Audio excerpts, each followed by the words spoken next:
Ghosn's sudden departure from the country where he was awaiting a highly publicized criminal trial marks a dramatic twist in a year-long saga that resulted in his ouster as chairman of Nissan, NSANF, and chairman and CEO of its alliance partner Renault RNLSY.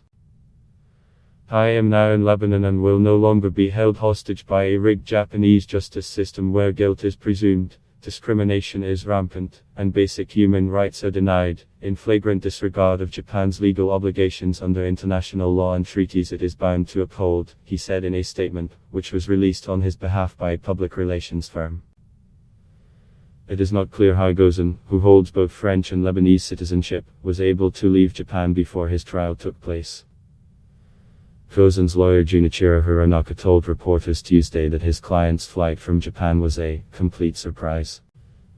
We are puzzled and shocked, he said in front of TV cameras gathered outside his office in Tokyo. Hironaka added that Ghosn's attorneys hold his passports, and that the former auto executive could not possibly use them. The Wall Street Journal, which reported his departure earlier, quoted an anonymous source as saying that Ghosn was tired of being an industrial political hostage. Ghosn faces a litany of criminal charges in Japan, including allegations that he understated his income for years and funneled $5 million of Nissan's money to a car dealership he controlled. He has repeatedly denied the charges against him and has claimed that his ouster and arrest were part of a conspiratorial plot to remove him from the global alliance he built. He said in his Tuesday statement that he has not fled justice, I have escaped injustice and political persecution. I can now finally communicate freely with the media and look forward to starting next week, he added. The French government is also very surprised that Ghosn left Japan, French Secretary of State for Economy and Finance Agnes Pannier-Runacher told France Inter Radio on Tuesday. Pannier-Runacher said Ghosn was not above the law and that if a foreign citizen fled French justice we would be really angry. France previously provided consular assistance to Ghosn, a service Pannier-Runacher said was standard practice for all French citizens dealing with matters of justice in foreign countries.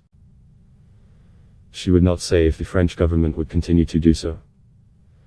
An ongoing saga. Ghosn was initially detained in November 2018 and spent 108 days in a Tokyo jail cell before being released on bail in March. He returned to jail for a few weeks after being arrested again in April. Ghosn was released on bail again that month. Prosecutors had tried to reverse the decision, but their appeal was rejected by the court. As a condition of his bail, Ghosn was required to stay in Japan.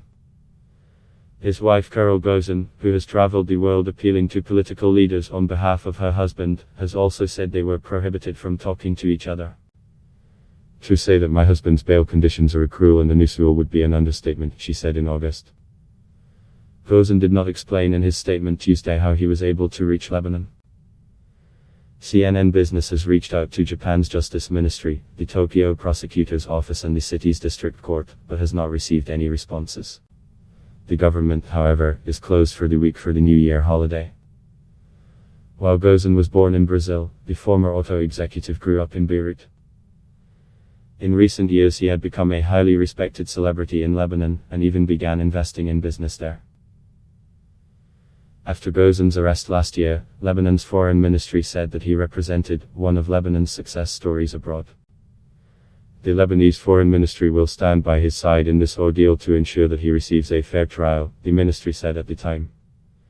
News of Ghosn's escape from Japan broke overnight in Lebanon, and CNN Business has not yet been able to reach Lebanese officials for comment during normal business hours.